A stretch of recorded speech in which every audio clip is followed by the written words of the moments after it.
You will either be arrested because you're lying now, or you'll be arrested for telling lies previously. So he won't. This is like that thing, if she sinks, she's not a witch, and if she floats, she is. Right. Yeah. Yeah, it's crazy. It's crazy. And then there's the game aspect of it. The game aspect of it is victory, right? If you're a prosecutor, your job is to arrest people and prosecute them and convict them. That's your job. That's what your self-worth, who you are as a prosecutor, your reputation is based on success. Yeah, your record, your perfect record of this many convictions. Yeah, it's the same with cops. Unfortunately, a lot of cops are their whole thing is making arrests. It's a shame, isn't it? You talked about the fire service earlier on. 3 emergency services: fire, police, and ambulance. When the fire service turns up anywhere, I don't think that there's any issues. I don't know how often firefighters find themselves up against a crowd that's unhappy. Maybe, I guess, if it was a riot of some kind, perhaps. Yeah. But for the most part, it's a hero that's coming to save the cat stuck in a tree, the house that's on fire, the baby that's upstairs. Yeah. Like, hooray, well done for you. Yeah. A medical service turns up. Somebody's really badly hurt, or somebody's broken. Some kid at a sports match has broken their leg. Thank you so much, please. Look after them. And then the police turn up, and the reaction could not be more different. Yeah. And I don't know. I understand that there's a particular type of control that cops have, that sort of firefighters and EMTs. Firefighters and EMTs are doing stuff exclusively sort of in service of others, whereas cops are doing something that sort of subtracts away. But it must be tough. Like, if you're a good cop, especially now, especially after the last few years, it must be hard because you want to feel proud about your job. It's unbelievably hard. It's also very hard to get people that are good people to sign up for it now because they don't want that abuse. I wonder if that's been reversed over the last few years. I mean, I bet it has in certain jurisdictions, in certain areas where they've valued cops. And, this whole defund the police thing was just so wild. It was so crazy to see that people would think that would be a good idea. And even to espouse it publicly, to erode public confidence in law enforcement, just writ large. You notice that that's largely dropped off now. Yeah. No one's really talking about defund. It didn't work. I mean, it had the opposite effect. Crime escalated, and the people that lived in the communities wanted the cops back. In the areas that were the worst affected as well. It's a luxury belief. Yeah. It's something that's held by the upper classes that only impacts the lower classes. Yeah, and it's also a thing that the political establishment will use as a tool to align you with them. People will say it, like Kamala Harris in 2019 was saying, defund the police. We should defund the police, which is just crazy to say. You need to fund them more, train them better. They need training the way military groups need training, constantly, consistently. And, they're encountering horrific things. I mean, my friends who have been cops and have served overseas, they'll tell you, most of them will tell you that they suffered more PTSD as cops than they have even in the military. Yeah, depending upon your service, depending on what you had to do. But a lot of them, it's just like every day you're seeing some nightmarish situation. Horrific violence, domestic violence, child abuse, murdered kids. You're seeing so much horror. And then your version of reality is based on your experiences. Your experiences are horrific every day. Do you think you'd be able to switch off if you had a job like that? You'd be able to partition, compartmentalize? I wouldn't even ever guess that I could pull it off. I wouldn't even guess. I don't think anybody even understands what that even means unless you've shown up and seen some guy's brains blown out all over the curb for nothing, for some stupid argument about nothing. When you've seen some woman get shot in front of her kid by the husband, you have no idea. No one has any idea. You don't know unless you experience it. And then you have to go home to your own children, go home to your own wife, and your brain is on fire. Your soul is just in agony. We were watching a video the other day of this guy who had to shoot this cop. This guy something was wrong. It was clearly mentally unstable, was yelling, was, telling everybody what he was going to do. They tased him. That didn't work. Then he's charging at this cop, and the cop shoots him, and then the cop's sobbing and shaking, and his partner's telling him to breathe, how to breathe, and he's just probably the first person he ever had to kill. It's horrible. It's horrible. And that's he succeeded. He's stopped a threat, and he, you know, it was justified. This person was trying to kill him. But what about pulling people over and the windows are all tinted and they won't roll down the windows? You're standing there vulnerable. There could be a shotgun inches away from your face and you have no idea.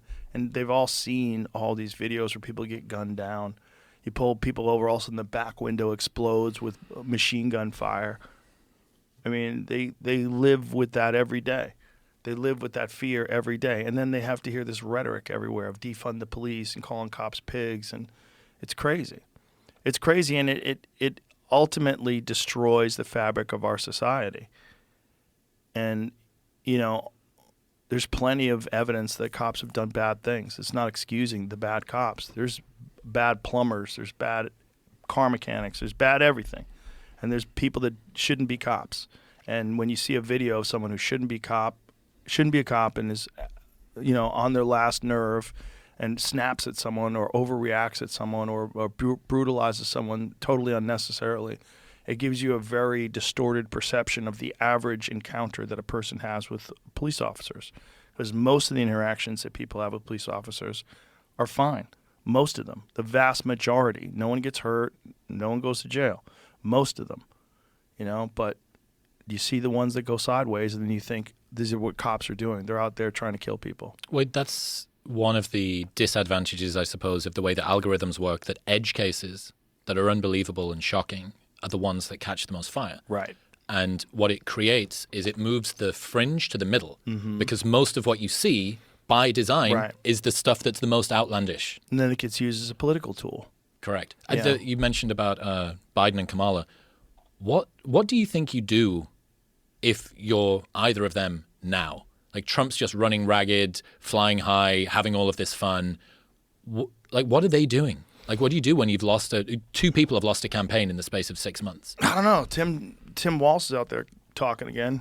You say he could fight any Trump supporter? Yeah, he says he'd kick their ass, and they're scared of him because he could fix a truck. Like, they're threatened by his masculinity. I know how to fix a truck. That's what he said. I'm like, do you? I bet you don't. The lady doth protest too much. I bet you don't. I fear. I bet if I bring a broken truck to you and a bag of tools, you're fucked. That was kind of the redress, right? That was the attempt. It was like, we're going to the symbol of masculinity on the left is going to be Tim Walz. It was Aragon from Lord of the Rings, and Tim Walz. Yeah, it's so crazy. I think they're lost. I mean, they're also lost in that they can't control the narrative anymore. I think when they had control of Twitter and they had control of essentially all of social media and pre-Trump, they had the reins like firmly held. They were in control of the public narrative. If you strayed from that, you will be kicked off social media. You'll be banned from YouTube. And for things that were factually correct. Like the lab leak theory is now finally being embraced by the New York Times. The New York Times, I don't know if you saw that article the other day. No. They said we were misled. Like, bro, you misled us. We were misled by ourselves. There was a big op-ed in the New York Times that has people up in arms because they're like, fucking duh. You're finally... Do you know where it is? I could send it to you. I saved it because it's so ridiculous. It's so ridiculous. I was like, what are you saying? How are you saying that? It was you guys. It wasn't just some random people that did that.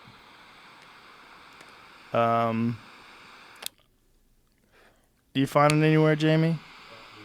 I know I saved it. Which was it called? It was the New York Times saying that we were misled. There was a big op-ed in the New York Times. I saw people spreading. I never saw the link. Yeah, I read it. I read it for like the first couple chapters, but it's all duh.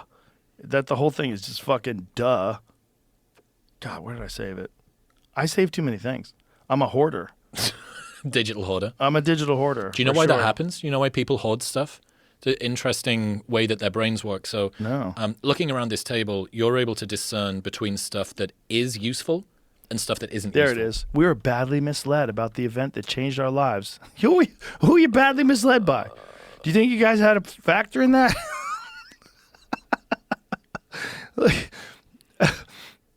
Since scientists began playing around with dangerous pathogens in laboratories, the world has experienced 4 or 5 pandemics, depending on how you count. One of them, the 1977 Russian flu, almost certainly sparked by a research mishap. Some Western scientists quickly suspected the odd virus had resided in a lab freezer for a couple of decades, but they kept mostly quiet for fear of ruffling feathers. Yet in 2020, when people started speculating that a lab accident might have been the spark that started the COVID-19 pandemic, they were treated like kooks and cranks in this newspaper. Many public health officials and prominent, by the way, not by this person, I'm not blaming this person. Many public health officials and prominent scientists dismissed the idea as a conspiracy theory. I wonder why they did that. I wonder if there's an email paper trail that's already been established. There is. Insisting that a virus had emerged from animals in a seafood market in Wuhan, China.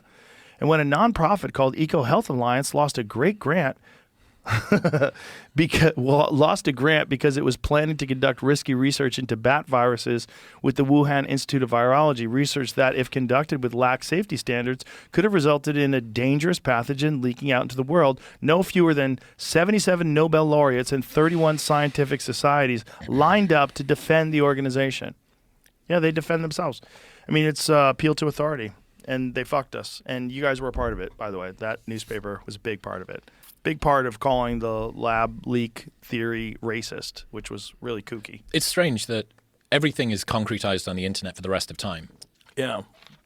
I mean, people can go back and try and retrograde remove stuff that happened, but there's always Internet Archive is fantastic for this. Yeah, for the most part, you could find it if you're inspired. So how is it that so many U-turns, regardless of what it is, regardless of which side it is, the sort of permanent state of amnesia that everybody's in? There was this WhatsApp message. You ever have one of those WhatsApp messages where it says forwarded many times? Yes. At the top, and you're like, oh, this is going to be good. Right. And it's just an advert. It's just a banner. Forwarded many times. And it was a single squaddy, a guy in fatigues, walking down a street in London, and a screenshot, I think, of a text saying that someone had said that the army was going to be deployed on the streets of London to keep everybody in the house through martial law, that this was how intense that the lockdowns were going to get. And it was going to happen on this particular day. It goes crazy on Facebook, crazy on WhatsApp. Never happened. I'm like, all of the people that shared that were adamant, that created all of these stories and theories around it, like, no one ever actually went to go and call those people out about what it was that they'd pushed. All of the people that were adamant, global health passports, the vaccine passport, that's going to come, that's going to happen. And I mean, the unfalsifiable version of it is because we knew that it was going to happen, they weren't able to do it. So actually we were the righteous resistance in doing the thing. And the same with whether it's lab leak theory, whether it's Joe Biden's mental decline, no matter what it is. Yeah. You can put this position out there.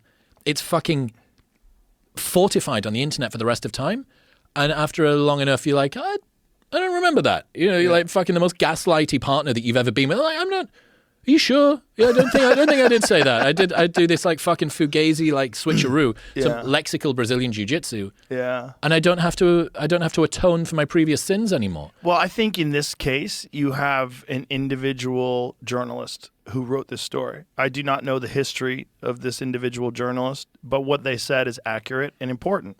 So it's good that the New York Times has this come to Jesus moment where they lay out, hey, the conspiracy theories were all true. That's what the title should be. The conspiracy theories were all true. Yeah, the shot wasn't effective. Yeah, there were therapeutics that were available that were dismissed, and that bad studies were created in order to make sure that people weren't taking these drugs because we needed the emergency use authorization. And the only way you can get that is if you have no treatment. So you had to rely on one thing, and that one thing was the vaccine. And they all participated in it. How much do you think New York Times with articles like that, Bezos coming out recently and saying that there's this sort of balance thing that he's got going on at the Washington Post, Zuckerberg's recent sort of pivot with regards to fact-checking on Meta platforms, how many of those do you think would have happened if there hadn't been a Trump victory in November? How much of this is blowing with the wind, do you think? Most of it's blowing with the wind. It's the society. Society's decided we're done. You know, this was Trump getting elected. This was Elon buying Twitter. This was, and this is the blowback that you're seeing, these organized protests and vandalism on Tesla dealerships and keying people. They're encouraging people. There's so many videos of people just smashing Teslas, carving swastikas into the side of Teslas. Because Sentry mode, these cars all have Sentry mode. So you could leave your Tesla parked and it has HD video of everything that's happening all around. And it uploads it so you can just see who did what. Yeah, you can watch it. That's why all these videos are out. All these videos are out as people extracted them from their cars. The video isn't published by the rioters. The video is published by the victims. Exactly. Fuck. Yeah. And there's tons of people that have been arrested for this now. Tons of people. I don't know what... I mean, I guess it's a way of trying to protest against some person that you don't like. Yeah, but it's funded. That's what's crazy. And it's all because what Elon is doing with USAID and what he's doing with Doge. The Department of Government Efficiency is finding a lot of inefficiency, waste, and fraud. Most of it he believes is waste. Some of it is fraud. And there's a lot of money that's going in directions it shouldn't be going. And then there's stuff that's legal that probably shouldn't be legal, like non-government organizations doing the bidding of the government because they're funded by the government. There's certain things the government is not allowed to do, but a non-government organization, an NGO, can do. And what's an example of that? Well, regime change. Like a lot of what this money is going to, it goes to foreign countries where we have an interest in having the people that are running that country on our side, or we don't like them and we want to fund the rebels. And so you can fund the people, you can fund them through all sorts of organizations where you hide and mask the money and you move it around and you have essentially blank checks. And you can just funnel billions of dollars all over the world with no accounting. Mike Benz is like the most prophetic person of all time, isn't he? Oh, my God. I mean, he talked about it on this podcast before Doge and before USAID, and everybody was like, oh, conspiracy theorists and this and that. And this guy, so he used to work for the State Department. What the fuck does he know? Apparently he knows everything. He knows all of it, and he can spit it out. His recall is incredible. And, that guy's got to be fucking terrified because he's out there exposing. He's essentially the guy who led Elon to the coffin where the vampire sleeps. Like, this is where it is.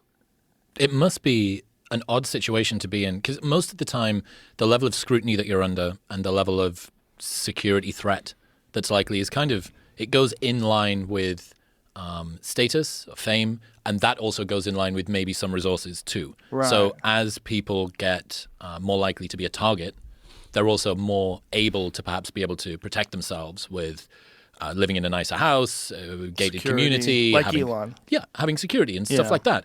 But this is one of those weird situations where your knowledge, your particular insight, makes you so uniquely vulnerable or such a heavy target, but it hasn't come with the concordant increase in status and resources that would allow you to be able to actually protect yourself. Right. And this is, I guess, the crisis of a whistleblower. Yes, whistleblower and investigative journalists. Yeah, I mean, this is why Julian Assange spent so much time in jail. I was just about to bring up Ross Ulbricht,